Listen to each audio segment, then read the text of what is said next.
Yeah, should we get going, Lauren? I think so. Okay, yeah, welcome everybody. Very happy to see so many people joining us for the presentations of JSEP 2022. My name is Casper. I'm running this program on behalf of the government of Greenland, and we are very happy that we can gather so many people here. And also, we are very happy that the government are supporting this project and supporting that so many people can collaborate from different countries, and also that we can prioritize education and the Arctic here. So welcome everybody. Thank you, Casper. And my name is Lauren Culler. I am a faculty member at Dartmouth College in Environmental Studies and at the Institute of Arctic Studies. I'm one of the principal investigators on the JSEP project from the US side. And I'll just echo what Casper said. It's wonderful to see so many of you here today. We just appreciate all of your support for our students in our program. I also want to upfront thank the government of Greenland and also the Office of Polar Programs at the National Science Foundation for their support of JSEP. And again, thank you all for being here.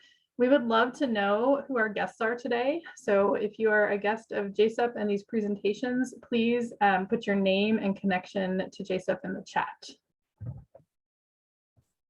Hi everyone, my name is Erica Wallstrom and I'm an educator on the Dartmouth team and I'm part of this JSEP collaboration. There's a whole host of people who work collaboratively to build these really real world connections in the polar sciences and incorporating best practices in secondary education, which is really exciting. Yeah, this is another year of virtual JSEP, but in spite of that, we are very happy that we can bring together people from the Faroe Islands, Greenland, Denmark, and the US. It's more than 50 students we have brought together here. So in spite of virtual JSEP, we are very happy that it's possible. Some of us has been here in Kangerlussuaq in Greenland, and some have been remote in the US. We would like to thank you, all the researchers that has taken part in JSEP in teaching the students, both those fellows from Dartmouth University, and also those that have been visiting here in Kangerlussuaq, for example, from the Institute of Natural Resources in Greenland. It's been a great effort they put into it, and thanks a lot for that. Thanks. So in order to have a dynamic learning experience like this, it's only possible due to the support of so many different people that are involved. First of all, I just want to thank all of our fabulous students. You guys have been engaged and positive and ready to learn and share. And as a teacher, that is the greatest gift that we can ever have. So thank you. We've had a student teacher from Greenland who's been working with us, and it's a great opportunity to build capacity for inquiry-based educators to have the experience and the practice of doing this in the field. We have a host of graduate fellows from Dartmouth College, and having this near peer scientist that is able to share their science in an authentic way is such a powerful learning opportunity for our students and for myself, I will say, every year. We have a great team of educators and mentors that are representing all 4 countries, and our expertise spans everything from high school through the university level. And then, of course, to all the families for supporting your students and allowing them the opportunity to participate in this super cool science. So thank you. And here in Kangerlussuaq, we would like to thank the ones supporting the field school. It's Nini for making local food for us. It's Chris from KISS making everything work with the building here where we live. Per Mikkelsen with the cars. Without those, we wouldn't be able to get around. And Polar Field Services, no matter when and why we call them or write them, they are always there with support for logistics. So thanks a lot to those. So this is the culmination of the second week of this year's JSEP program. And last week, the students were completing a whole series of interactive polar science modules, both in the field in Greenland and also from home. And these were led, as Erica mentioned, by a team of graduate students from Dartmouth, and also a large number of international scientists who dedicated their time to sharing research with the students. So we all got a really great overview and got to go into some topics more deeply last week. And then this week, it was really all about the students' opportunity to decide on a topic that they wanted to pursue further and pursue this collaborative research project, all the way from starting with what kind of question do we want to ask? So they started that process about a week ago, and over the past week have been working from home in the field. They've been collecting samples, they've been running experiments, they've been analyzing large data sets, they've been using all different kinds of approaches to answer their research questions. And so today we get to hear about those projects through a series of presentations. And so I just want to say all of us are really excited to see your work and hear about your findings in your own words. So as we move through these presentations, we'd just like to remind audience members to please keep yourself muted. If you think of comments or questions as the students are presenting, please feel free to put those in the chat. And we do have a little bit of time in between the presentations to ask questions. So we might be able to get to questions in the chat, or you'll also have a chance to possibly ask a question. And we will also briefly unmute so we can give each group a round of applause after their presentations. So I think we are maybe ready to get started just a couple minutes early. And I think our first presentation is a group of students who did a project on comparing glacial sediment from Greenland and the US. Take it away, Geomorph group. Yeah, so Lauren summed it up pretty well. We mostly are just comparing different samples that we collected from glacial sediment in both Greenland and the USA. Next slide. We would like to acknowledge that the U.S. students are on the indigenous lands of the following people and the sacred significance of the land for what are now within the states of California, Utah, Missouri, and Illinois. Next slide. Yeah, so we'll begin with an introduction, and then we'll move on to the process of how we collected our samples, and then we'll compare them in our sample analysis, and finally sum it up in the conclusion with our findings. Next slide. Next slide. Our research question is, how does the geomorphology and glacial sediments vary the further we get from the glaciers? Next slide.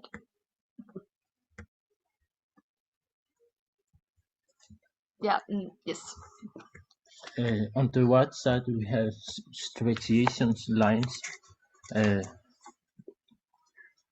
That's where ice been moving, and they are flat because it's been polished by small rocks. And on the left side, we have shadow marks, which are arch-shaped marks on the rocks. If you look at the marks, where the mark shapes like a smiley, there should be ice in front of you, or where the ice been in the past. Next slide.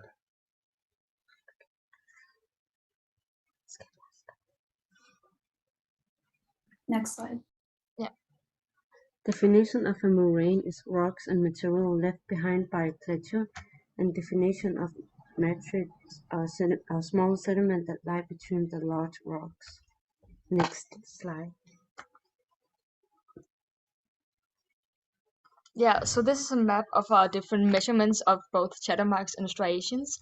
So we can use both shadow marks and striations to get a view of how where the ice has been in the past. So we already know where the ice is now, but we don't know where it was at a different time.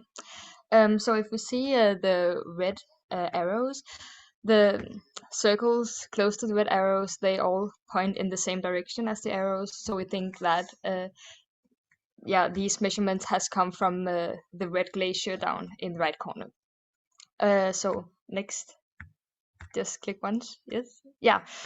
So we have this elevation curve of the yellow line here, and it shows that there's a U-shaped valley this way, and it yeah, it makes our theory true, because then the ice has moved down the valley, because it's easier for the ice to move downwards than up a hill, of course.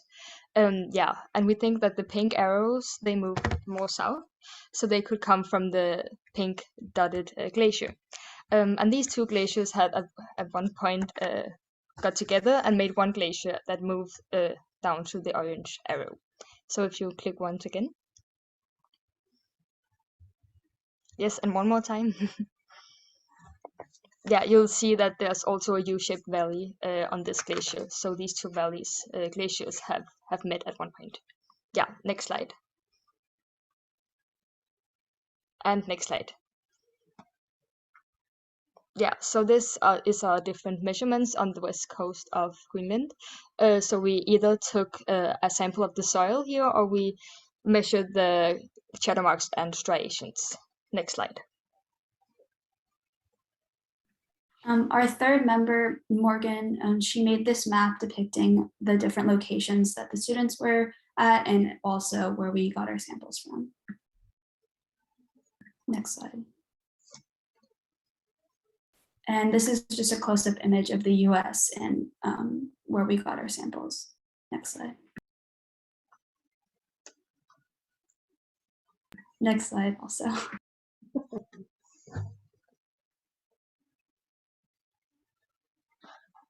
In the first picture, we can see matrix from the Sugarloaf Mountain, and they're pretty much silt sand.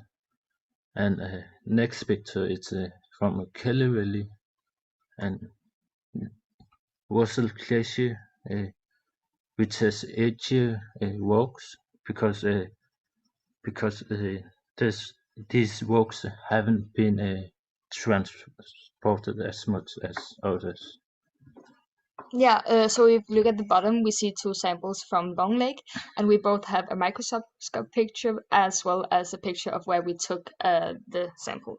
So at Long Lake, we took a sample from the top of the marine as well as the bottom. And at the bottom of the marine, there was a lake, Long Lake.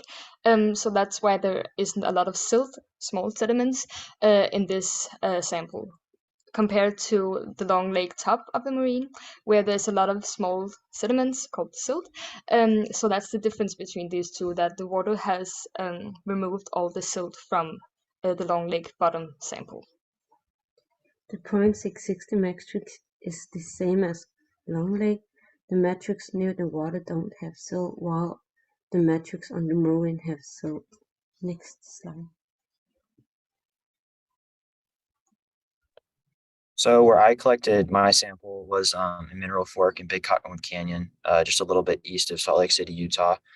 My sample is in the photo on the right, is down where there's a little yellow star, and I traced out different terminal moraines that were in the area. Next slide.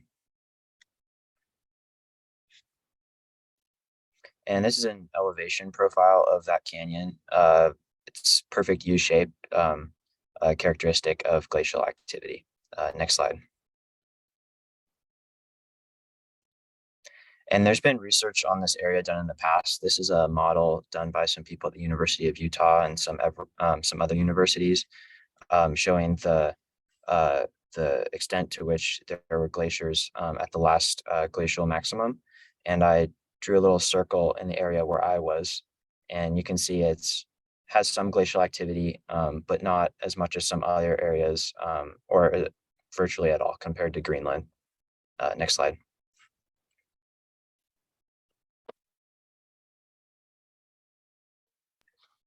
This is where I got my sample from in California at the beach. On the left, you can see a close-up image of the sand that I took under a microscope.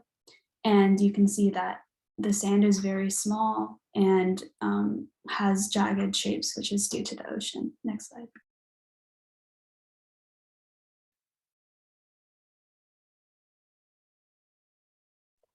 So the third member of our US group, Morgan, she collected a sample here from the Merrimack River, very fine grain, even when magnified that much. Next slide.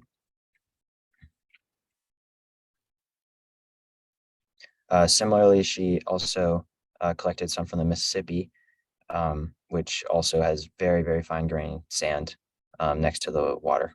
Next slide.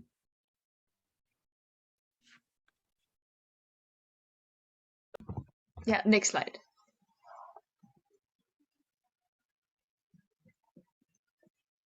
Yeah, so grain size. The grain size in all of our samples are very different. If we look at Sugarloaf, the sample there, the grain size is very, very small. Compared to Long Lake Bottom, the grain size is much bigger. And the grain size differ from each location, though some of the location, for example, Long Lake Bottom and Long Lake Top, were taking with a few 50 meters apart, but they look very different. And the amount of mineral in each sample varies depending on how close they were to the ice, because the black minerals get broken more easily, and then we are left with quartz and feldspar. Next slide. As you can see, it is a picture of a list where it shows different minerals from different places, and every place shows which minerals have. Next slide. Yeah, next slide. As you can see here, we have two different matrix. The one to the left is from USA, and one to the right is from Greenland. And there's no silt where the water is near, because there's no silt in it. Next slide. Next slide. So the average grain size for my sample in Utah was about 9 millimeters or even larger in some cases. In Greenland, our sample average is 1.5 from the near ice. And in California, you can see that the sand was 0.06 millimeters, and Ethan's going to talk about the progression. Yeah, so our general finding from all of these samples that we collected was that the proximity to water and the prevalence of glacial activity largely dictates the size and roundness of each sample. So in Utah, where there has not been as much glacial activity as Greenland, for example, the sizes are generally larger, more angular, whereas moving down through Greenland to California, where there's been a lot of ocean erosion on the sand, very fine grain and round. Next slide. Yeah, so we just want to thank Brita and Rikke for the support and help through this process, as well as National Science Foundation, the Ministry of Education in both Greenland and Denmark, as well as Dartmouth College and the Institute of Arctic Studies and the University of Greenland. Yeah, then there's time for some questions, I believe.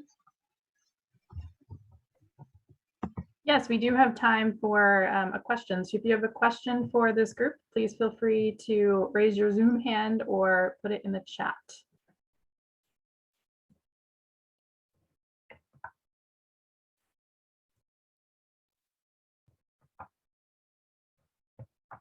Kavaya? I was wondering how you guys were able to analyze the different sizes of, like, the granular sizes. Yeah, so we would measure each size individually and come up with an average. I had a grid that had a 1 millimeter and 3 millimeter size grid, so I could get a general understanding of the average grain size. Yeah, and in addition to that, we also can tell if there's sand in some of the samples or silt, and we know the average sizes of both sand and silt and stuff. So that's how we also measured it.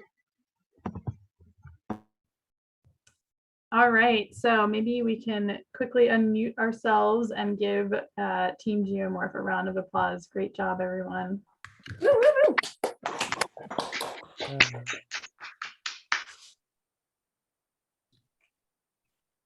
And if you have more questions, we do have a break that will be coming up in a little bit. So you can hold your questions for the break, or you can still add them to the chat. We're going to move on to our second presentation, which is a group who is focused on studying sea ice. Take it away.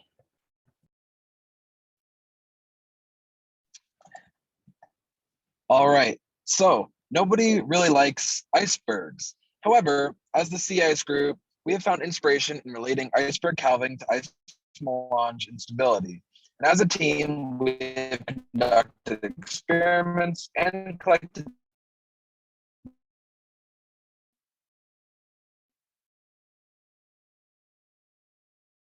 data to support our various findings. And we just hope you learn something new throughout our presentation. Next slide, sorry. And so for our presentation, we decided to ask, how do various forms of glacier calving and the resulting energy expulsions impact the integrity of ice melanges? Next slide.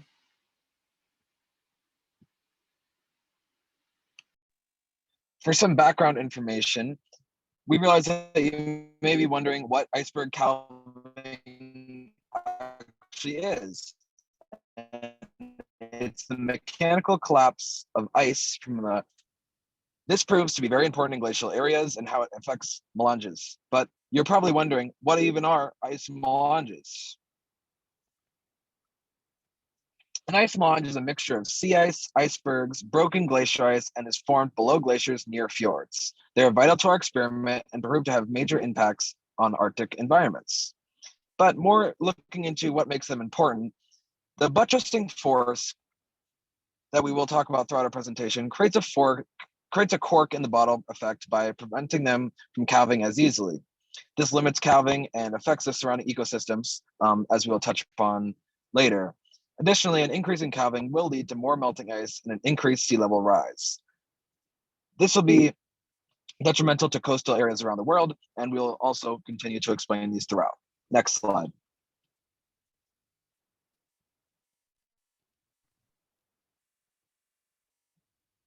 Here's a look at some glacial calving.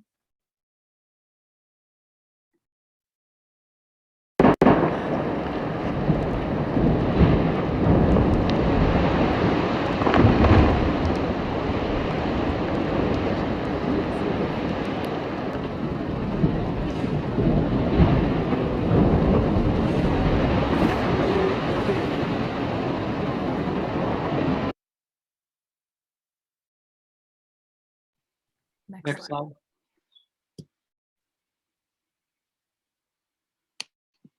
And this leads us to why we decided to try and answer the question stated above. Climate change has increased iceberg calving in recent times, so we thought it'd be a good idea to determine what results should be expected from an increase in calving activity. We thought it would most likely affect the environment surrounding the glacier, specifically the ice melange. In order to determine whether or not this would be the case, we set up two different experiments where ice cubes were either dropped directly or indirectly onto a homemade ice melange to simulate the effects of glacier calving to help prove our hypothesis. Furthermore, we also wanted to discover whether glacier calving could somehow turn into a positive, so we tried to determine whether it could be turned into a source of renewable energy from either the mechanical energy from the glacier calving itself or from the waves that resulted from the calving.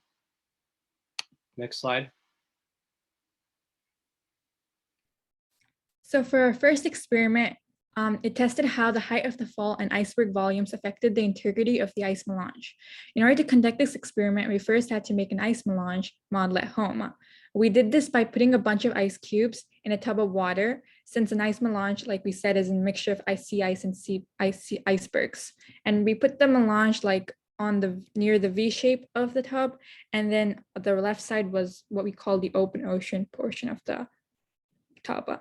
So then we also made a smaller batch of ice cubes with the same volume, and these were dimensions that I used. And then we dropped each ice cube from a different height, and then we observed the effects. So like the cracks that were formed, and also how many ice cubes were displaced into the open ocean portion of the tub.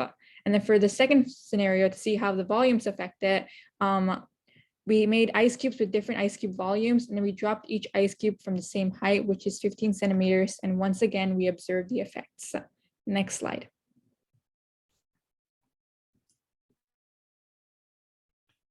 For our second experiment, we tested how the height of the fall and the volume of the calving affected ice melanges indirectly, so without actually hitting the ice and through hitting the water and then transferring shock through the water. So we created a similar ice melange, ice cubes, and a model to the previous experiment. And then we placed the melange 4 centimeters from the wall rather than at the wall, so that we had space to drop the ice cubes. And then we dropped them from different heights into the space between the wall and the melange and observed the effects. Next slide.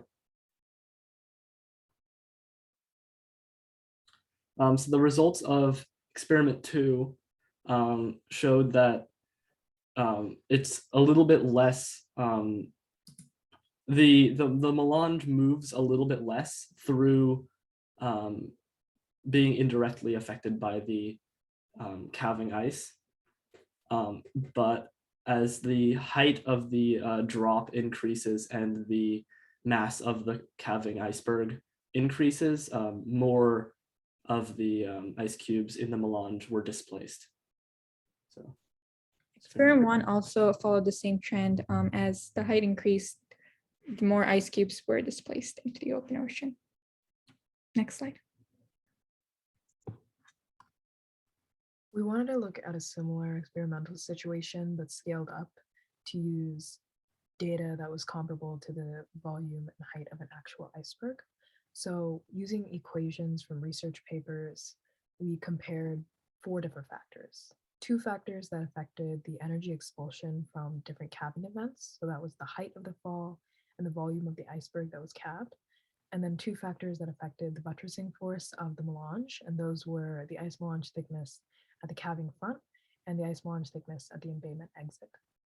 Next slide. So in our results, we compared how energy outputs would change as the fall heights increased for icebergs of varying volumes. As you can see, each different color line represents a different volume of iceberg, with the dotted lines representing the buttressing force for the corresponding iceberg volume. So when the total energy output due to calving is greater than the ice melange buttressing force per unit width, the ice melange will be disrupted and vice versa applies. So while buttressing limits the calving, when calving occurs, it's pretty effective at breaking up the melange, as seen by the solid lines overtaking the corresponding dotted lines pretty early on in our graph. Next slide. Calving events can also result in tsunamis, and we use the total energy released calculations from our 1,000 meter cubed iceberg at various heights to look at the resulting wave heights. But we did this with the assumption that no energy would be lost, and looking at our graph, it's pretty clear that that oversight is too large to create a functionable experiment results, since the wave heights that we found were pretty unrealistic. But it does show us the trend that a larger calving events will result in higher waves with more energy expulsion, which will have a greater ability to disrupt melanges. But this energy can also be used in renewable energy implications. Next slide.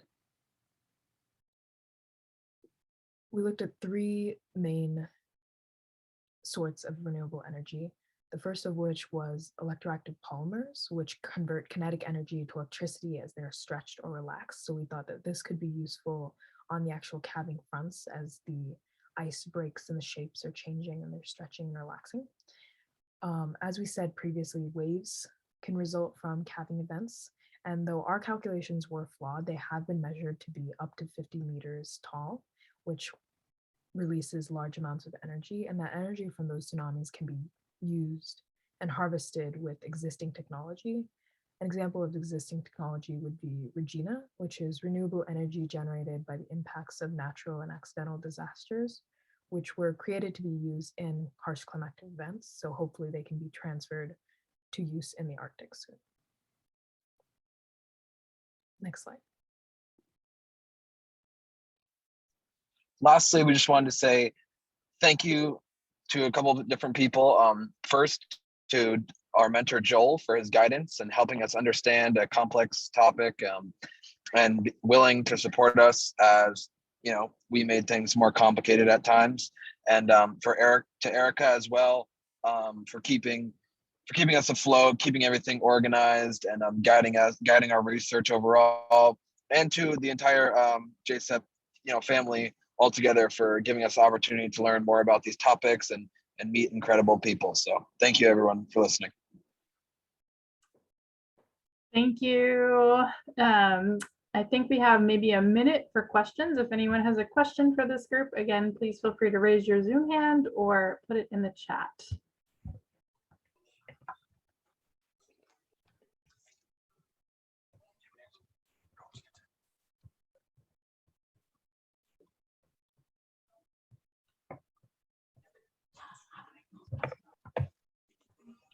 Okay, there's a question in the chat that I'll read out loud to you. What were some of the challenges you experienced in doing your research? Throughout our research, we were looking at a really large array of factors, so it was hard to keep them all in check and understand how they all connected to each other between like 4 different experiments and having like 8 different factors that we were looking at. So that was pretty difficult. And also just scaling down calving is a very hard process because like if there's a lot of energy that gets lost and a lot of factors that we didn't really put into our models. Great, thank you. All right, we can unmute and give a round of applause. Great job. Yeah. Thank you, CI's team. And so our next presentation is on terrestrial ecology. Yeah, we are from the group Terrestrial Ecology. Next slide, please. Now, when we as humans, we prepare for going outside, for going into whatever weather or temperature it is, we put on or we take off layers of clothes. Everywhere around the globe, there are plants and insects, and they can't do this. They can't just take on or take off clothes and layers. And also with global warming, that they have to adapt and to increasing warmer temperatures, which some of them may not be able to do quickly enough. Which led us to our question. Next slide, please.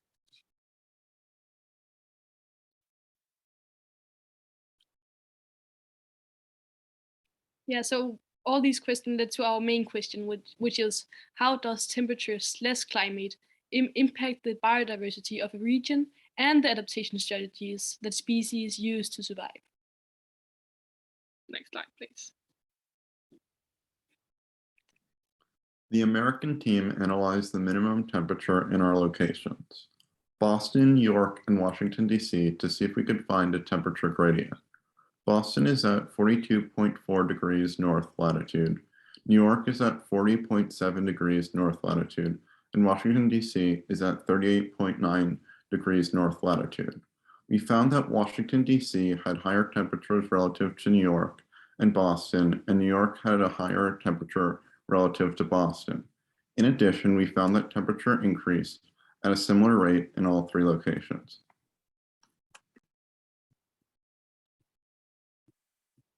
Next slide, please. Yeah, so we are in Greenland and in Kangerlussuaq, which you can see on the map. Next slide, please. And this is a closer look. And we also have a temperature gradient here. The 4 points is the 4 different locations we have investigated and found data. And we can see that the further we go from the ice cap, the warmer the average temperature is.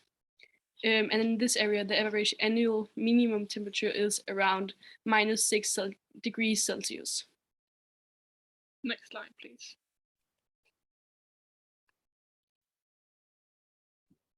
So in the US, we developed a research project with the goal of collecting data for 3 plants, goldenrod, milkweed, and common yarrow, along the east coast of the United States to see if climate impacted the plant's physical features and adaptations. We also analyzed long-term public data for historic trends in flowering and growth, and these trends and the data we collected can be used to predict how plants will respond or adapt to a changing climate. Next slide, please.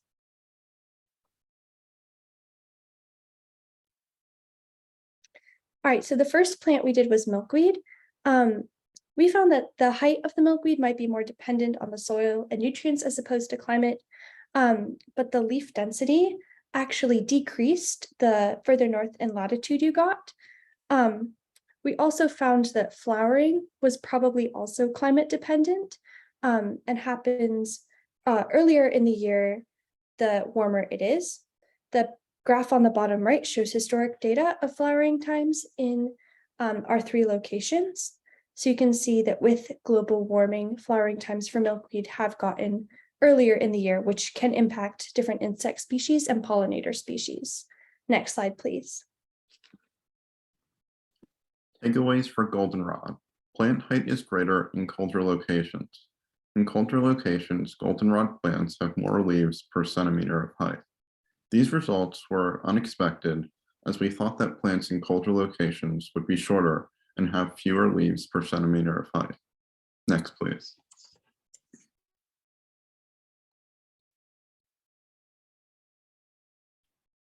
So the next plant we analyzed is the common yarrow. And on this slide, we have average data for each of the states that we looked at. And we have plant height, leaves count, and the average height and leaf density, as well as some pictures from our field findings. Next slide. So in analysis of the data, we found that there was no obvious statistical difference in the average height of common yarrow as seen in the blue graph on the right. And we found that New York had the highest average leaf count for the common yarrow plant, which means there was no specific reliance for these plants for a leaf count based on a temperature gradient. And we also found various physical descriptions for the yarrow from our experiments, including tiny fuzzy hairs, spots on the stems, sparse leaves, and we found a lot of insects on the stems and leaves. Next slide.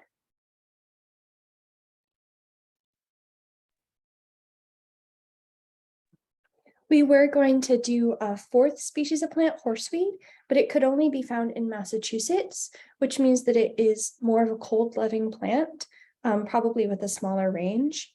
We found that this plant had hairy stems and leaves, dense concentrated leaves on the top of the plant, a later flowering season, and it was shorter than the other plants we studied. So we found that these would probably be adaptations for living in colder weather. Next slide, please. Yeah, so the group in Greenland, we investigated active plant and their adaptation strategies. Next slide, please. And our question to pursue was which adaptation strategies used by plants are the most common in relation to the distance from the ice cap. Next slide, please. Now, we found from our research and investigation that there is a pattern in the adaptation strategies and the distance from the ice cap. Next slide, please. Now, if we take an example, a species called willow, we see that close to the ice cap, we find Arctic willow, which is a very low-growing plant, only about up to about 10 centimeters, whereas northern willow is also found close to the ice, but it gets much bigger, taller, and dominates the area further away from the ice. Next slide, please. Which is what we like to call shrubification, where these shrubs, these bushes, they completely dominate an area, where we see northern willow and dwarf birch grow very big, and which is a problem for biodiversity as they outcompete other smaller plants that have adapted to the weather, the temperature and wind, and not as much to competition from other plants. Next slide, please. Yeah, and we have an example of one of these species, which is bulbous saxifrage, which is extremely well adapted to the cold environment. It has hairy stems and leaves, which traps heat near the plant, and it also protects against wind. And it is very low growing, which also protects against wind. And it has small leathery leaves, which reduces transpiration. And at least it also has a cup-shaped flower head that enables more sunlight to focus on the middle of the flower, and that helps the plant grow quicker. Next slide, please. And here you can see a correlation between the biodiversity and the distance from the ice cap. On the x-axis, you can see the distance from the ice cap, and on the y-axis, you can see biodiversity. And we can see that there is a tendency that the longer we go, the further we get away from the ice cap, the less biodiversity we found. Of course, there are some outliers, but that we can also see a tendency. Yes. Next slide, please. So why is this relevant? Our experiment, our investigation can kind of it's a slight simulation, can give a picture of how global warming affects these Arctic areas as it gets warmer, the further we get away from the ice cap in the locations we've researched. Of course, it's also got limitations as biology is very complex and we can't take into account, for example, things like grazing animals. But in general, as these plants that have adapted to very cold temperatures, they move towards the north, but they also cannot adapt that as quickly as temperatures are rising. And with temperatures rising, it means that flowers, they also bloom earlier, which is also problematic for insects, which is why I'll give it on to the insect group of the ecology group.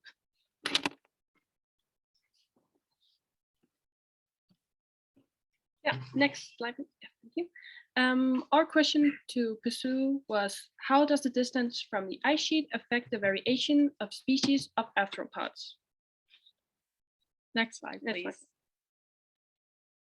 Our hypothesis was that the variation of species of arthropods increases the closer you get to the ice sheet. Next slide, please. Yeah, so how did we research this? We chose 3 locations, one which was very close to the ice, called point 660. Then we chose one in like the middle, which was Long Lake. And then at last we chose Kangerlussuaq. In total, we have had 5 plots, because in Kangerlussuaq and Long Lake, we also wanted to research shrubs and a place with no shrubs. Yes, next slide, please. How we processed our arthropods. First, we sorted them by visually similarities. So we sorted the visually similar in petri dishes in their respective plots, and then after that we visually measured each volume at each respective plots. Next slide, please.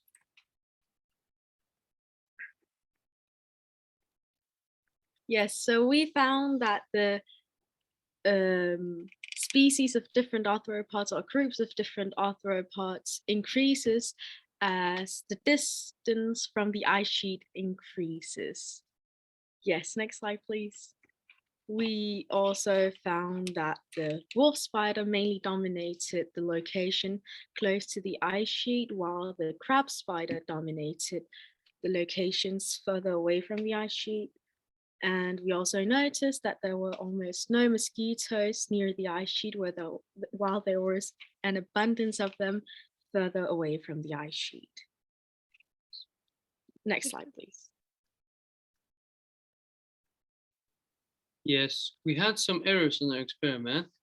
First, at the point 660, the area point 660, we think an Arctic fox has dug up our pitfall traps and eaten the bugs. So we lost about half our experiment at point 660.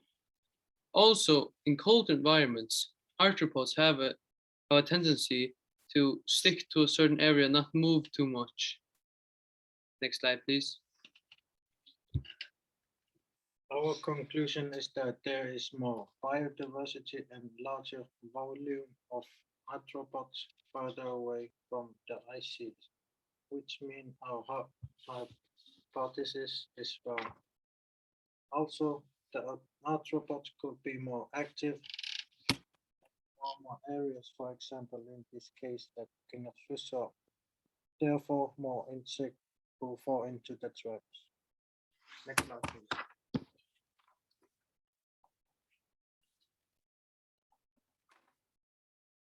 Yeah, so when we sum all these things up in the final conclusion, we can see that both arthropods and plants have many adaptation strategies. And and we are afraid that when we are facing global warming, these special species cannot adapt quickly enough for the drastic increasing temperatures.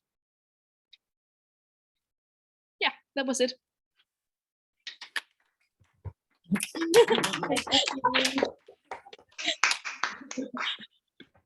Thank you, ecology group. So we have some time for questions. So again, raise your Zoom hand or please feel free to put a question in the chat.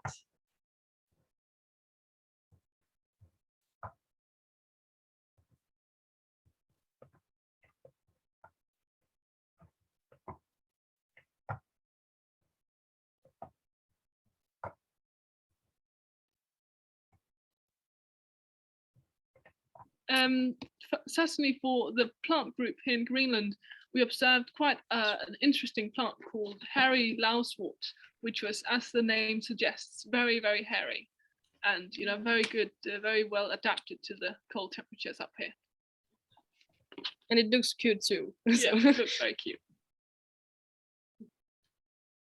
There's another question in the chat. What is the largest arthropod found in Greenland?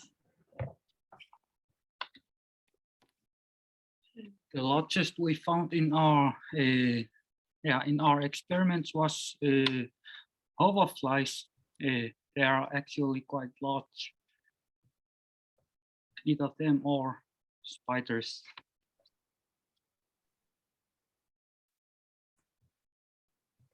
And one comment too, interesting that the arthropod and plant groups saw divergent trends in biodiversity relative to ice cap distance. So as any good research project does, it opens up a lot more questions. And I think that is true for all of the projects that we just heard about. So I want to thank the first three groups. Again, we can do unmute and a big round of applause for the first three project groups. Yeah. And so we have a break now, and so we will begin the next set of presentations promptly at the top of the hour. We have an action-packed second half with 4 presentations, so please feel free to mute yourselves, turn your video off, take a break, and be back in time to catch the next presentation on ice and albedo. Thanks, everyone.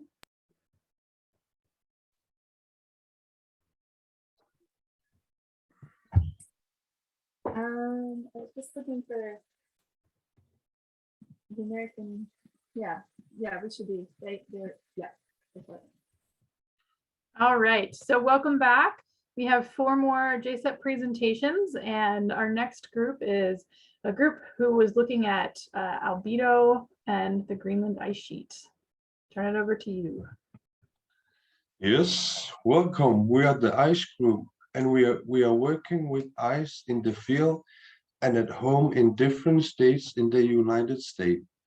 Next slide. Okay, so this is our overarching question, and it is, how do different surfaces affect the melting of the ice? And we use different methods and approaches to answering this question by looking at the location and albedo, and also sediment thickness, and how different materials affect the melting. Next slide.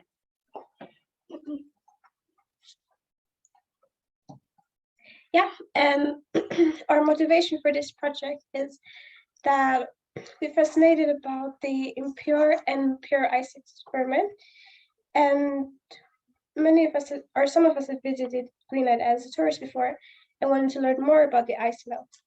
We also wanted to learn more about the direct impacts of global warming on the ice in Greenland and in the Arctic. We also wanted to know how fast the ice sheet melts. Next slide. No. And some of us live close to the ice, and we want to know more about how global warming is changing the melting process, and we want to see the climate change with our own eyes. And you can see on the right side, there's a map showing the surface melt of Greenland. The red one or orange one is the surface melt. Well, there was 394,000 square kilometers of melting.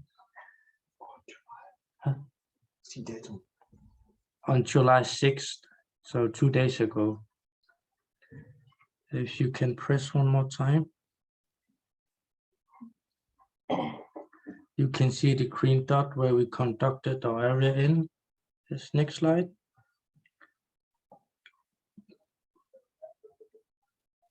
And this is the area where we conducted our experiment, 0.660. It's important to note that the area we work in is much smaller than the green dot. So to put that in perspective, the area we work in is a tiny area compared to the vast amount of inland ice there is. Next slide. Yes. And we did 4 experiments in the field and 3 at home in the United States. And here are some photos of us doing the experiments in the field. Next slide.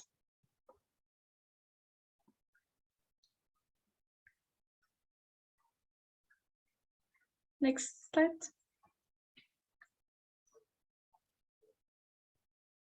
Next slide. Next slide.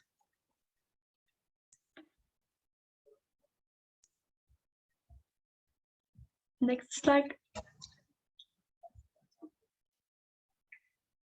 Next slide. Yeah, and this is our experiment number 1. We measured the melt rate along a 450 meters transect.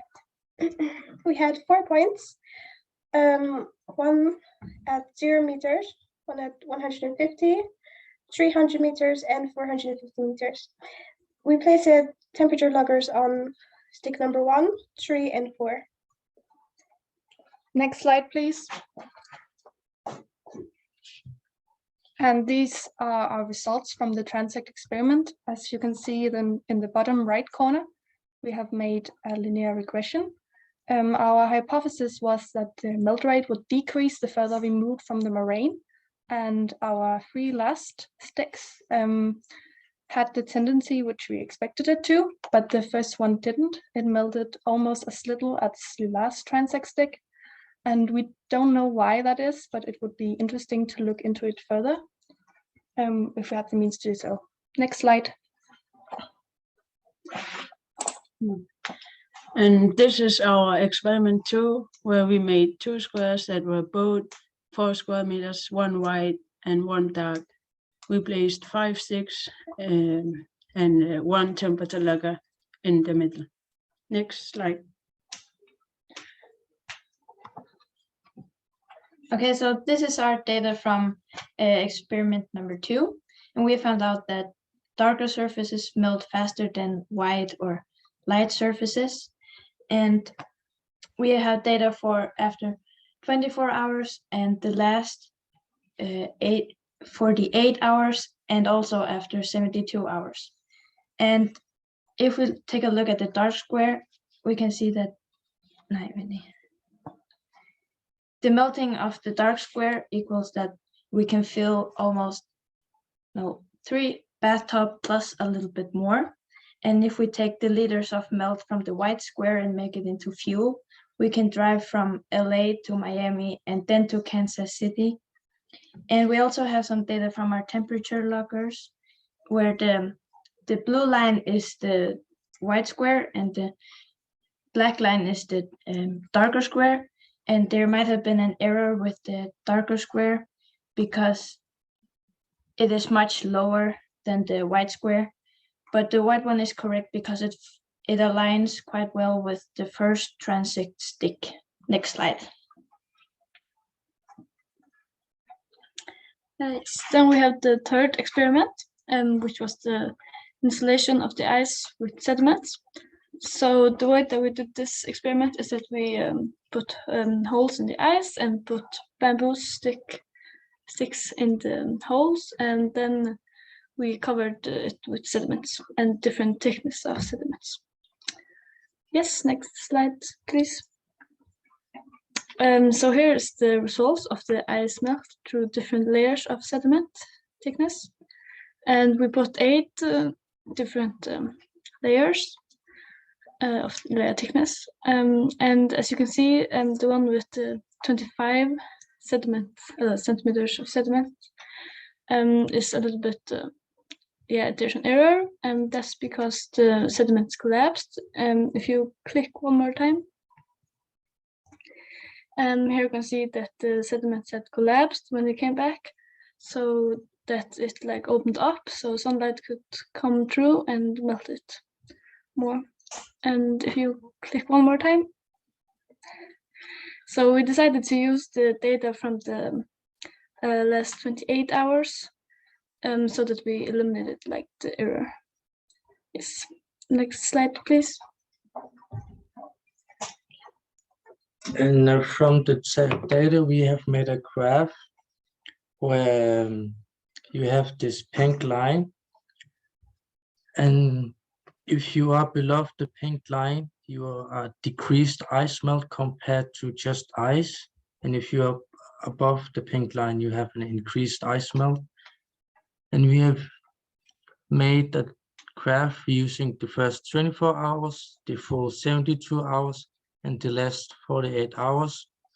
And we can see at roughly 5 centimeters of sediment, you start to insulate the ice and you will start to decrease ice melt. Next slide. We put the temperature loggers on top of the ice, but underneath the sediments.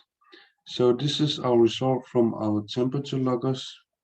We only had 2 temperature loggers. That's why we only did 12 centimeter moraine and 33 centimeter moraine. 12 centimeter moraine absorb more heat and heats up faster, where the 33 centimeter moraine absorbs less heat and heats up slower. Next slide. And this is our 4th experiment with different materials experiment. We have 1 control and 1 experiment with glass and 1 with 1 centimeters of sediment just to compare. And our hypothesis was that the ice with glass would melt slower because of glass reflective properties, and it did at the first 24 hours. However, it did not at the last 48 hours. Yeah. Next slide. So similarly on the US team, we also decided to test different materials. And one such material that we chose was aluminum because we were aware of how metals are reflective, and we wanted to apply our knowledge about metals reflectivity to potentially understand how that could decrease the melt rate of ice. And so we decided to choose aluminum because aluminum is relatively more easy to access in comparison to other materials in a home setting. And with our results, we saw that as we increase the coverage of aluminum on the ice, the melting decreases. And the graph shown in this picture shows that as you increase the aluminum coverage, the melt rate of the ice decreases. So next slide. And here are some pictures of how we set up the experiment. One example of an aluminum coverage we did was having discs that covered about 60% of the surface of the ice. Next slide. We also did different experiments with sediment such as sand pebbles and carbon, and we generally found that as the layer of sediment thickness increases, the meltwater volume decreases. Next slide.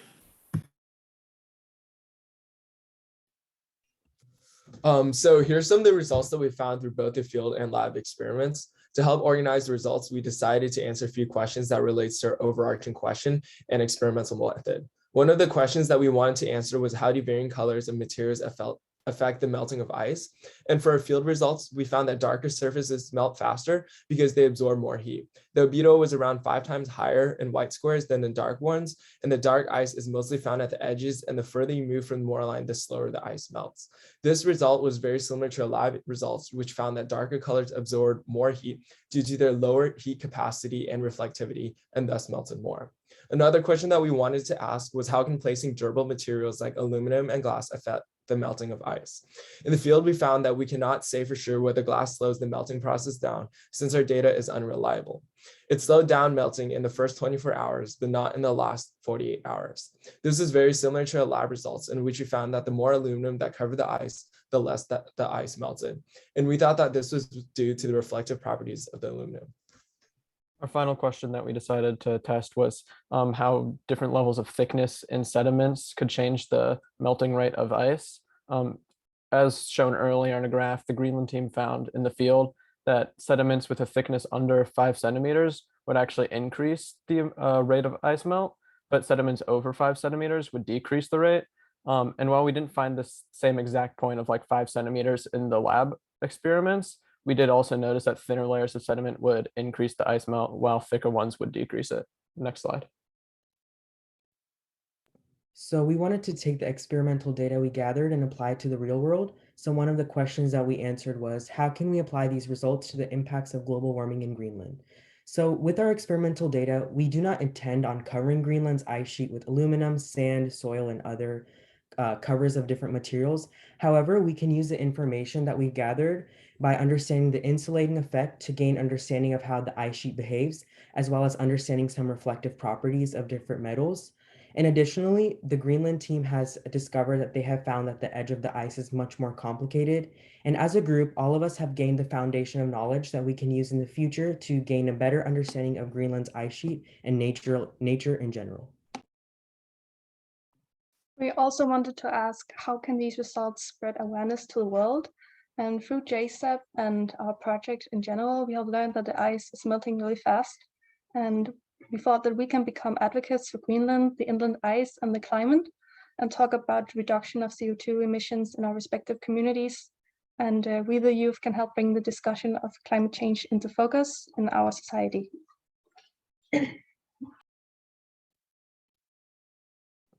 Next slide, please.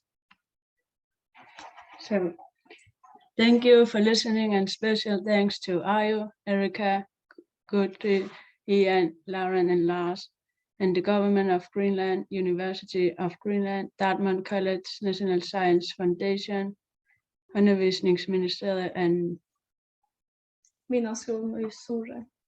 yes.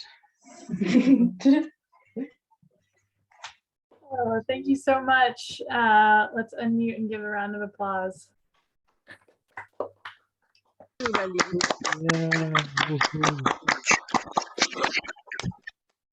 We have a couple minutes for questions, so go ahead and put a question in the chat or raise your Zoom hand.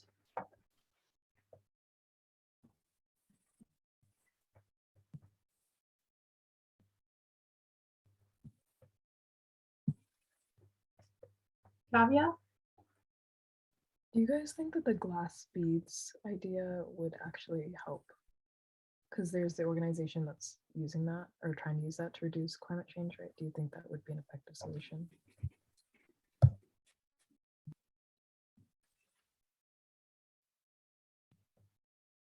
everyone hear that question? No, we didn't hear it. Yes, good again. Kavya? Yeah. How effective do you guys think the ice beads solution is at actually reducing the effects of ice melting, climate change?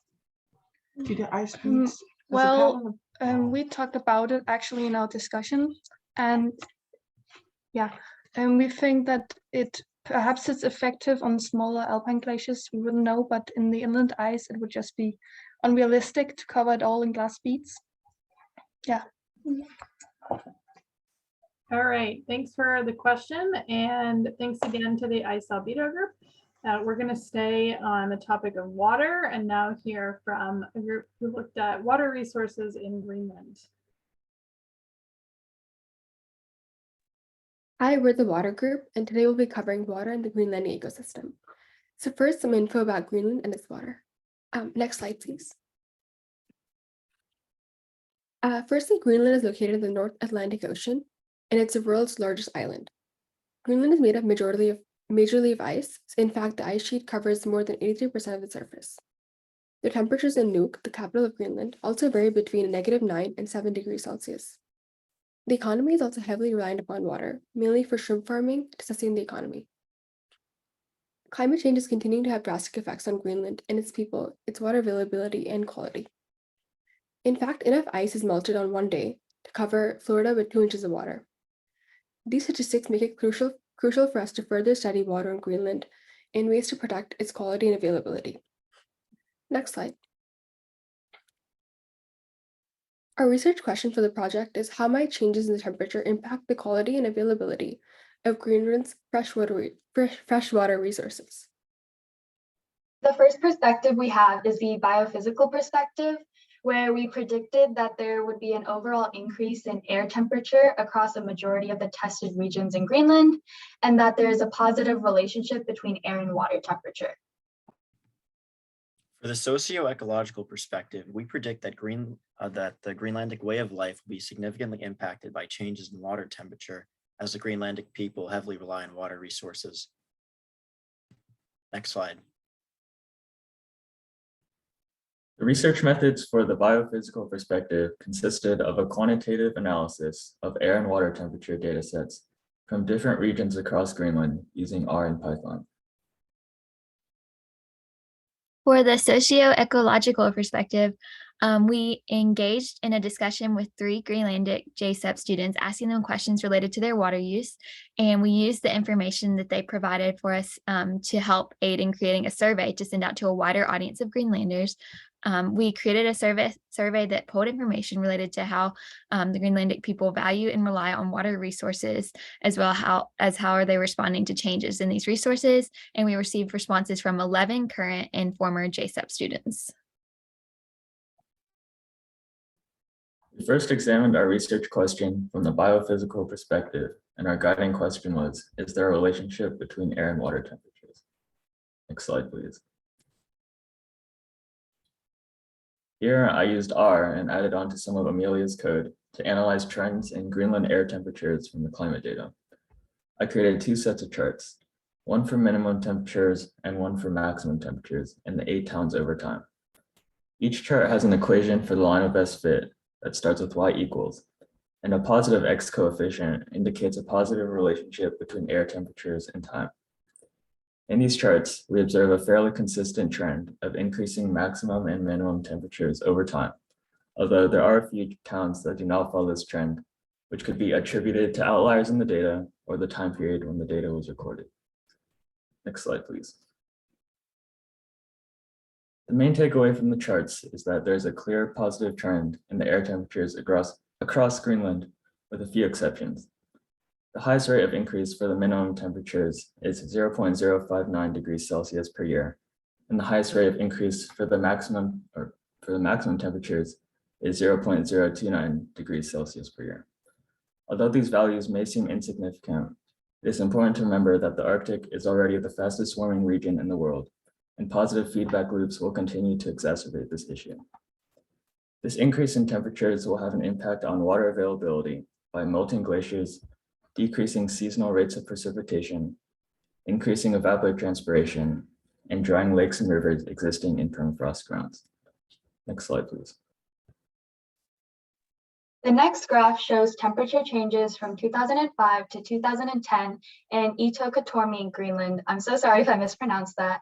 But the blue and orange lines represent air temperatures recorded in the area, while the green line represents water temperatures recorded in a nearby body of water. So when looking at the graph, you can see that there tends to be an increase in water temperature when there is an increase in air temperature, and a similar correlation is shown when air temperature decreases. Next slide, please. So this could mean that areas experiencing a higher or faster increase in air temperature may experience something similar to nearby bodies of water. And this is really important to consider because it will have an impact on fishing, which accounts for over 90% of Greenland's exports. Specifically, the fish that dominate the Greenlandic fishing industry, including shrimp and cod, are sensitive to water temperatures and can only survive in certain ranges. Next slide, please. So now we're going to look at the socio-ecological perspective. So our question was, how will changes in water temperature affect the Greenlandic way of life? Next slide, please. So from our survey, we found that most respondents use water most frequently for drinking and bathing. Other uses were reported very infrequently, like hunting and swimming. Our respondents ranked many aspects of water as being important, but most importantly, they ranked water cleanliness at the top of the list. Increasing water temperatures could lead to an increase in the spread of waterborne illnesses such as vibriosis. And as you can see on the right from the picture, that's the Vibrio bacteria. Communities may need to change how and where they source their water in the future. Next slide, please. From our survey, we also learned that many Greenlanders, 6 out of the 11 people that responded, take part in agriculture activities that involve water at least once a week. The increasing precipitation that's occurring because of warming temperatures and the evaporation that's occurring may increase flood risk and harm agriculture.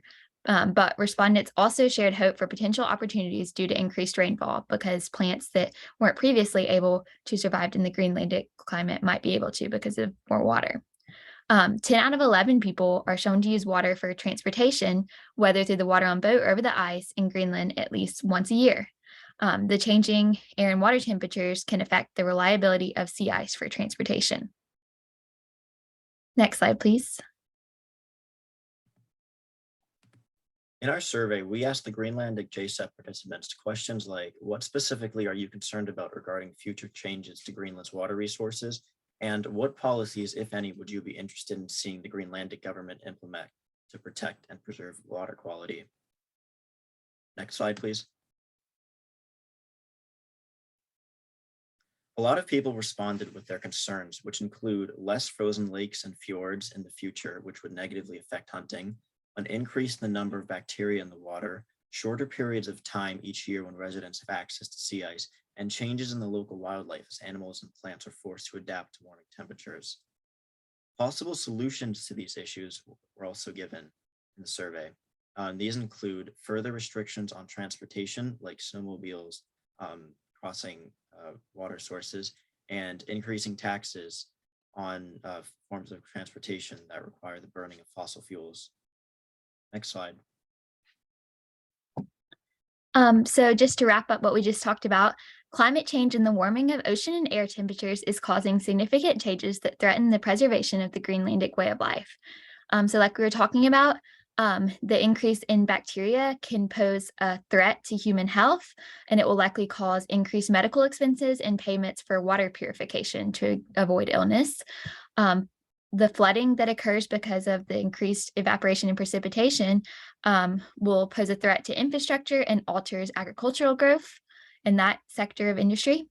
And then lastly, the changing ice reliability affects the customs of Greenland, including the sled dogs that have been around for more than 4,000 years, and as well as new modern forms of transportation like snowmobiles, as well as travel across the ice. Next slide, please.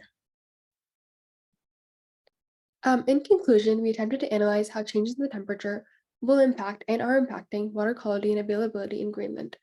To do so, we utilized both qualitative and quantitative factors in terms of surveys and interviews. Our temperature data showed an increase in both max and min temperatures over the years in Greenland, which would lead to melting glaciers. And as studies have shown, rising water temperatures impact sea level and the fishing industry. In specific, the interview showed citizens feared climate change and its impacts, mainly due to growth of bacteria and flooding concerns. They also expressed concern for animals, specifically sled dogs, that are important for the Greenlandic way of life. Ultimately, rising temperatures will lead to less frozen water, more bacterial growth in the water, and increased flooding. Water, as mentioned earlier, is crucial to the Greenlandic economy, making conservation efforts and increased research important.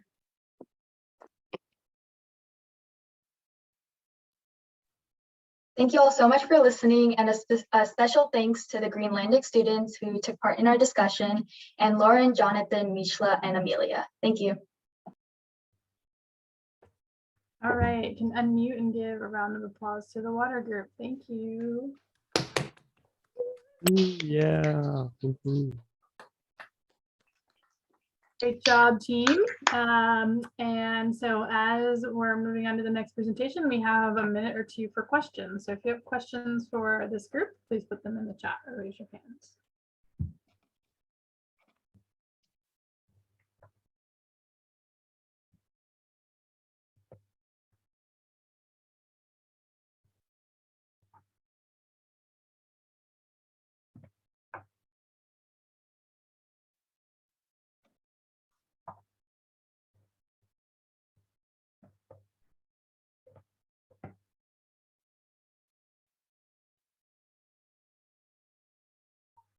Okay.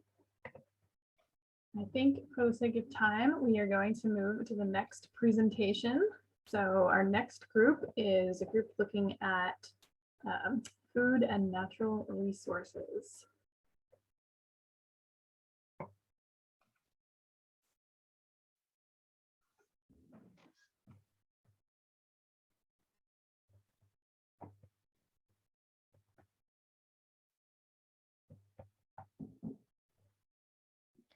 Okay, hi everyone. We're the food group. I'm Iman. I'm Margot. I'm Nathan. I'm Brianna. Oh, I'm Brianna. And we did the future of food production and how climate change is impacting global food systems. Next slide, please. Our central question was, how is climate change affecting food production in the US and Greenland?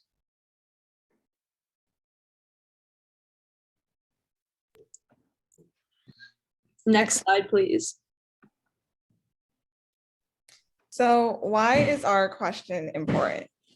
Data shows that countries that emit more greenhouse gases are actually less affected by climate change, such as the US and other countries that are highlighted in yellow on this map. But countries that contribute less carbon emissions are actually affected more by climate change, as shown in the countries that are red. We chose to investigate this through the lens of food production in the US, which is a country that contributes a lot of carbon emissions, with many of it being from agriculture, and food, and in Greenland, a country that is heavily affected. Next slide.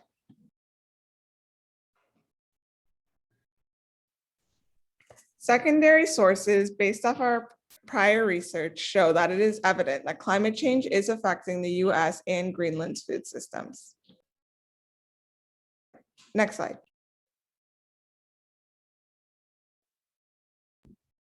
So methods and ways that we conducted our experiment was we used interviews, we used research, we conducted surveys, we did content analysis, and we used these resources in Greenland and also the United States and our own communities.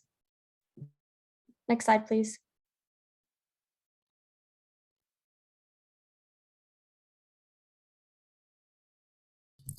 So the main sources we used to collect our data were from interviews, surveys, and archival research articles. The total number of sources we used here were 14, and there were 11 sources from America and 3 from Greenland. The Greenlandic, the distribution between the countries for the sources might seem uneven, but the Greenlandic sources were all from oh, is my voice working? Sorry, 1 second.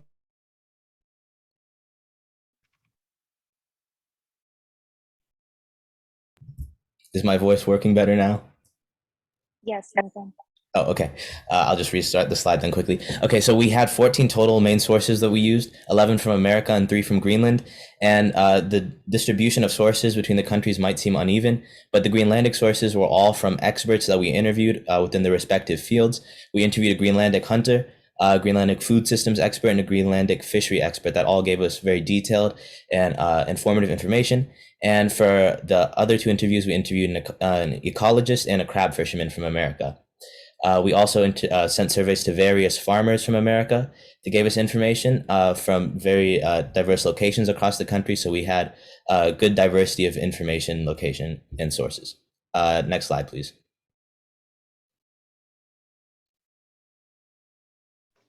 Our results showed across both countries an emphasis on decrease in production, warming, and suffering from climate change.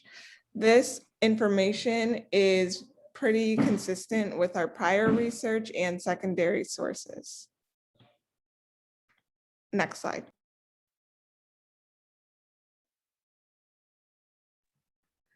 Okay, so what can we gather from the content analysis of our US-based sources? We see a heavy emphasis on the warming taking place in the United States, as well as the suffering from climate change and different forms of agriculture and food production. We're seeing a decrease in food production overall, as well as a change in precipitation that is affecting how food production takes place. For Greenland, our content analysis showed that there was an increase in reports of an increase in production, threats to food culture, benefits from climate change, and change in crop distribution compared to the United States. Our content analysis also showed that there is a decrease in reports of a decrease in production, change in precipitation, warming, and suffering from climate change compared to the US. These findings are consistent with secondary research. Next slide, please.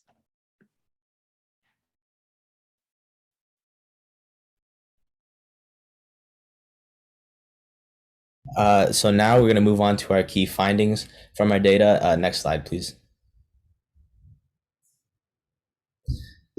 So here we have a quote from one of the interviews that I personally conducted with the Greenlandic fisheries expert. And I thought that it was important to put here because it really highlights one of the main themes we picked up from our results, which is, he said, you have a conflict between what is environmentally sustainable and what is economically sustainable. Next slide, please.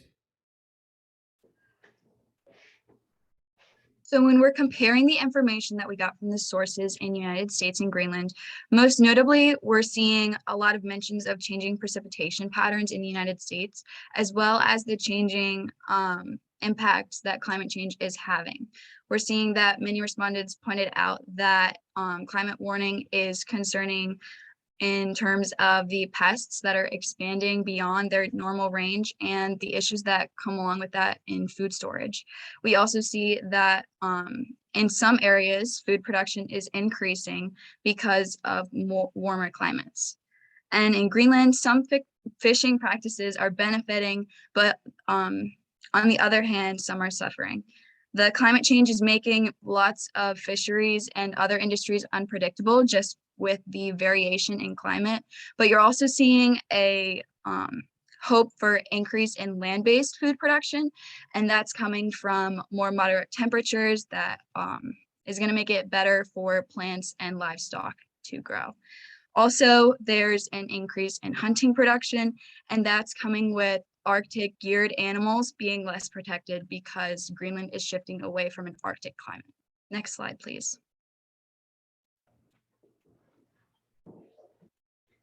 From our content analysis, we were able to conclude that both food producers in the US and Greenland expressed notable concerns for climate change, but Greenlandic food producers and experts seem more concerned than US food producers and experts. Greenlandic interviewees seem to be much more aware of and affected by climate change than those from the US.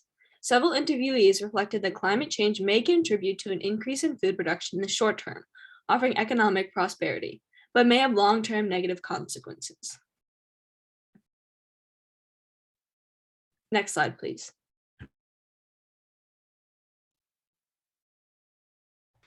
Within our study, we had some limitations. Our first limitation was that we had a small sample size, and due to this, we had to make generalizations about large countries with small sample sizes. We also had a lack of quantitative data to back our findings. And we had a lack of location diversity in our survey takers and a small time window to gather data. Next steps we would take would be to increase the diversity in location and the size of the survey, the takers and interviewees. We would want to work with scientists to gain quantitative data, expand our study period for researching and collecting the data, and then increasing diversity in the food we studied. Next slide, please.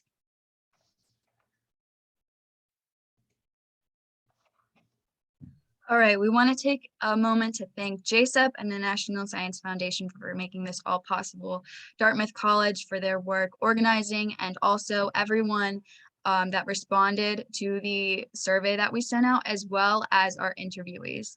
Also, a big thanks to Dr. Lauren Culler, Erica Wallstrom, Dr. Matt Ayers, Dr. Mishla Leonard, and our graduate fellow, Shauna Bulger. Next slide, please.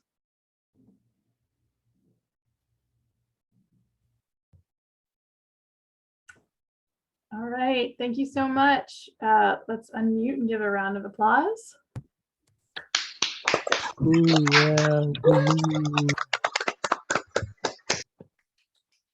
And we have a couple of minutes for questions, so drop them in the chat or raise your hand, and Erica will also start queuing up the final presentation.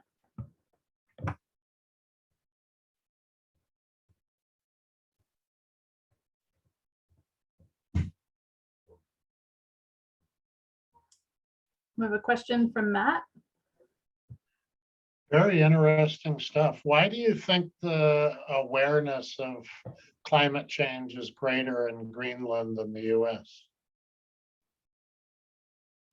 One of the things we noticed doing our research is that it seems that it's more easy to see how it's presently affecting them. They're facing the consequences of climate change in more immediate ways. It's very easy to see it in the ice melting and in that sort of change around them.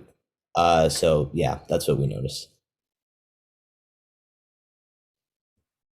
We have another question from Ethan.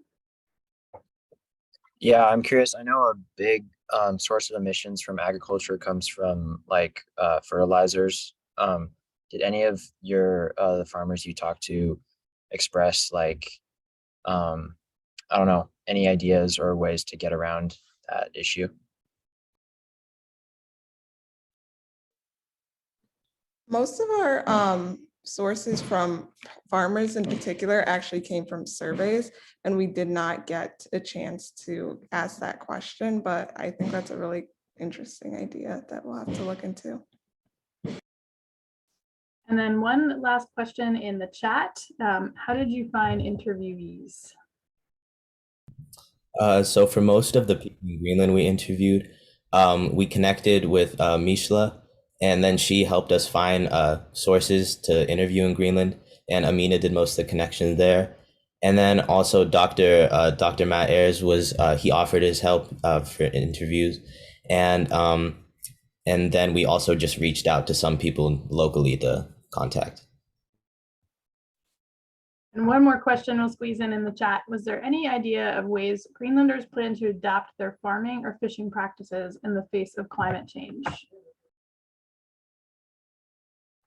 So at least for farming, the climate change is almost advantageous just in that Greenlanders are now able to grow more and more plants that only survive in warmer temperatures.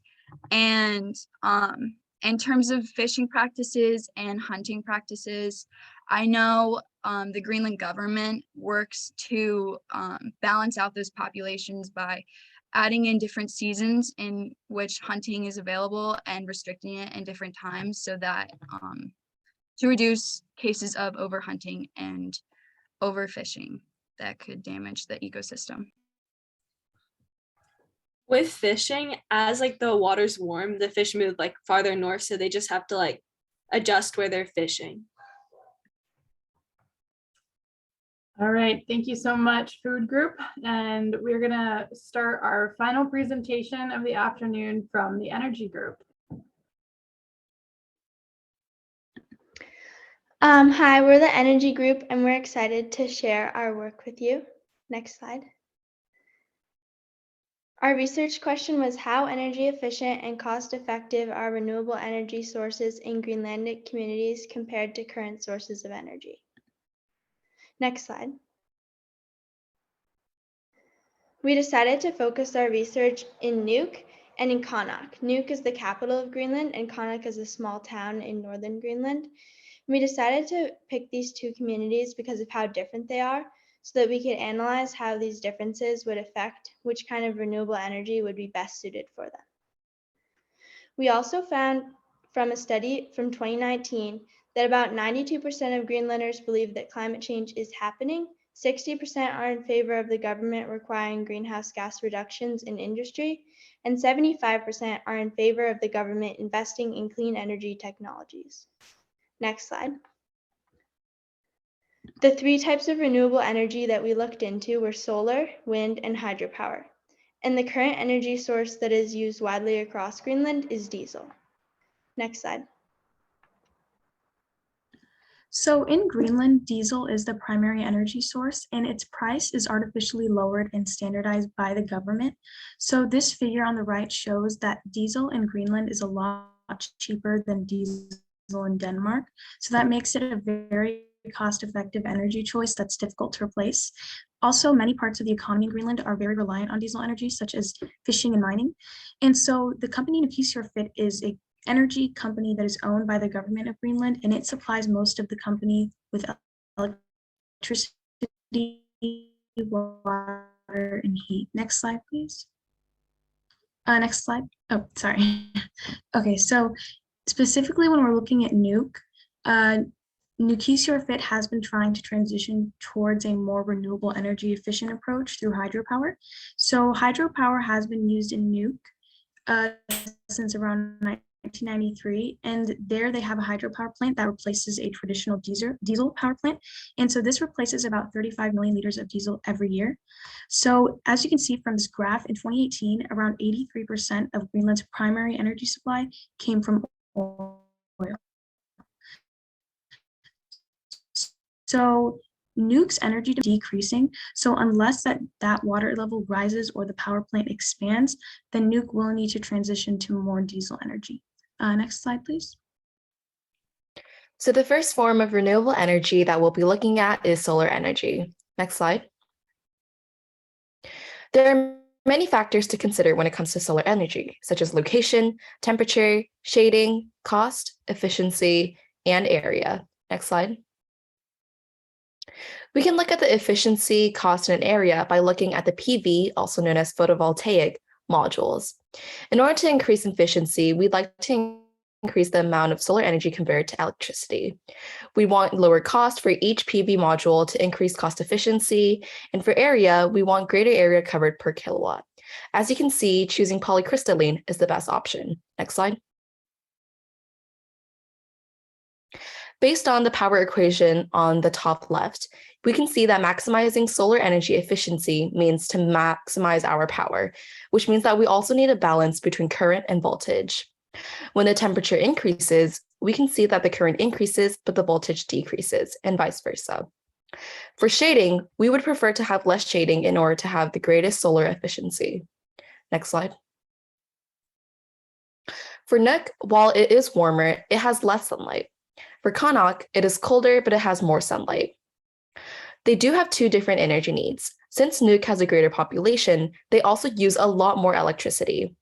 However, the electricity per person consumption is relatively similar. Next slide. In conclusion, solar energy is viable for Nuuk and Qaanaaq, but it's not enough as the sole energy source provider because of the solar nights, which is why we have to look at other forms of renewable energy. Next slide. The next type of energy we will be looking at is wind energy. Next slide. And the three most important factors to consider when it comes to wind energy is the wind speed, the temperature, and using those factors we can calculate the air density. Next slide. So as we can see from the equation there, that calculates the sheer amount of power in watts that could be generated in wind production. So the most important factor is the velocity of the wind. And in Nuuk, wind speeds are substantially higher than Qaanaaq, which means that Nuuk has a higher propensity to be a site for wind energy. Additionally, Greenland would most likely be purchasing their wind turbines from a company called Vestas that is based in Denmark because it is the largest producer of wind turbines. Next slide. So there's a few reasons why the cost of wind turbines would be more expensive in Greenland than in other locations. And the most obvious one is that it would be very difficult and expensive to transport wind turbines from Denmark all the way to places like Qaanaaq and Nuuk, just because of how far it is. Additionally, the low temperature means that these wind turbines might freeze, and the loose soil and ice means that they need to buy and pay more money for foundation to make sure that the wind turbine does not fall over. The next slide.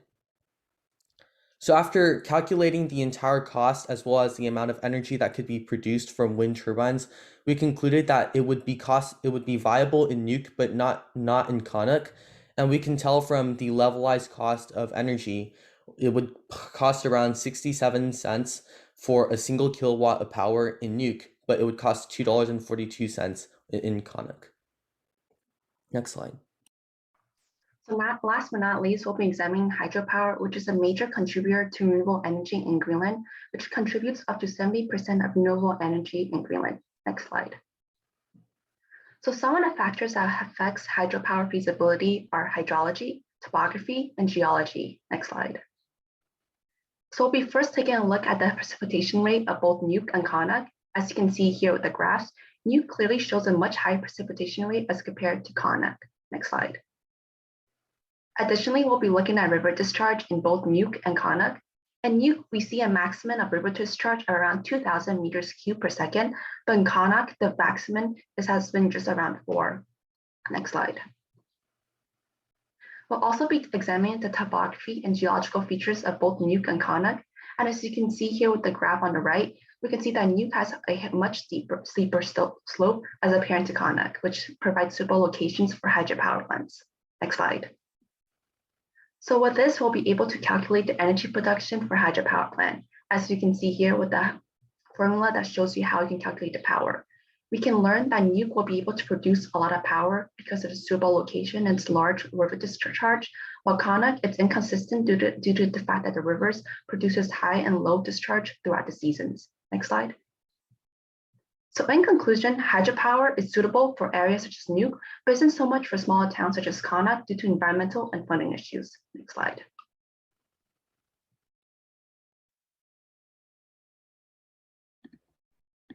We also wanted to analyze some social and community aspects of Nuuk and Connaught. Nuuk is a city, while Connaught is a very small town. Connaught's economy relies heavily on hunting and fishing, while Nuuk's is much more diverse. Nuuk relies on the Bucusford hydroelectric plant for a majority of its electricity, but also relies on diesel for other needs. Connaught is much more reliant on diesel, especially because of its fishing community. Recently, struggles over urbanization, taking away from tradition and culture, have come up in Nuuk. This is something that must be considered when trying to implement new technologies. Connaught also struggles with energy insecurity. For one, fossil fuels are quite expensive, and because of thinning ice and unpredictable weather, the ships that deliver Connaught's diesel supply have had increasing difficulty with reaching the remote community. Another challenge with providing energy for all communities in Greenland is that no towns are connected by roads or by grids, meaning that each community must have its own isolated energy plan. We also know that Greenland is looking to increase its economic and energy independence. Renewable energy would lead to less reliance on other countries for fossil fuels, which would mean more independence from Denmark and other European countries. However, we found that Greenland is still relying on Denmark for investments, especially for hydropower. Next slide. In conclusion, our research has shown that a combination of hydropower, solar, and wind energy will be necessary to successfully power Greenland's energy needs. We believe that Greenland is headed in the direction of renewable energy and that a clean energy future will be very important for Greenland's path towards independence. To end off our presentation, we'd like to thank JSEP for hosting this amazing program, and especially to Erica and Lauren for leading 2 weeks. We also wanted to thank Alyssa and Ross for being amazing mentors over the past week. Thank you. Thank you, Energy Team. Let's unmute and do a round of applause. Ooh, yeah. Ooh.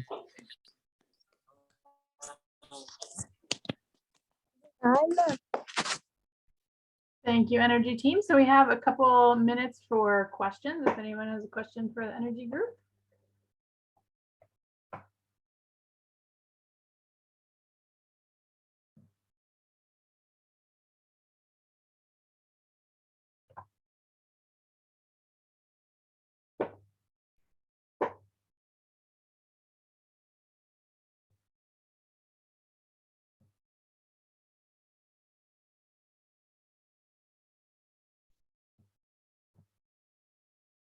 So a question from Lisa Rome from the NSF in the chat. She asks, is rainfall the only source of water in Nuke? Rainfall isn't just the only water source here, I think, in Nuke, because we also taking consideration of river discharge, which mainly contributes to just a power plant, since I believe there's a power plant in Nuke called Bukeshot, and it's mostly, I think, a dam power plant. So you have to take in consideration of the river discharge, which then powers the turbine with the generator. So precipitation does contribute to that, as it does help increase the river discharge. And another question in the chat, what about wave energy? I actually haven't really looked into wave energy that much, since that wasn't really a thing that really had occurred to me, but yeah. Sort of connects back to the sea ice group who was looking at calving and waves and energy generated that way. Other questions?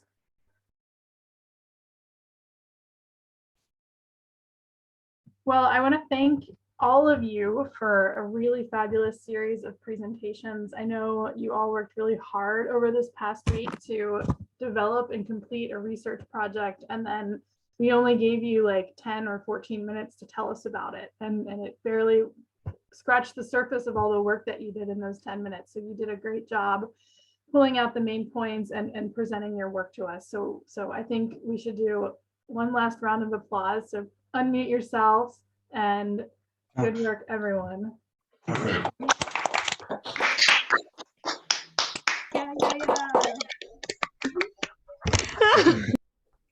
It's always a really wonderful way to round out the JSEP program and hear directly from you about the research that you're doing and also what you think is important to focus on in the future.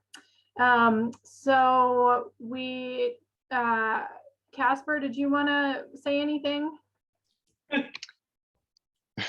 Yeah, just a big thank you from here from Gengerstussvag. It's been excellent to hear all the research you've been doing, and also here in Gengerstussvag, it's been intense today, and we've been looking forward to these presentations. So thanks a lot, everybody. So what we're going to do now is take about a 5-minute break. So we'll say farewell to our guests and all of the JSEP students. 5-minute break, stretch your legs, get a drink of water, and then we will resume with our wrap up at the top of the hour.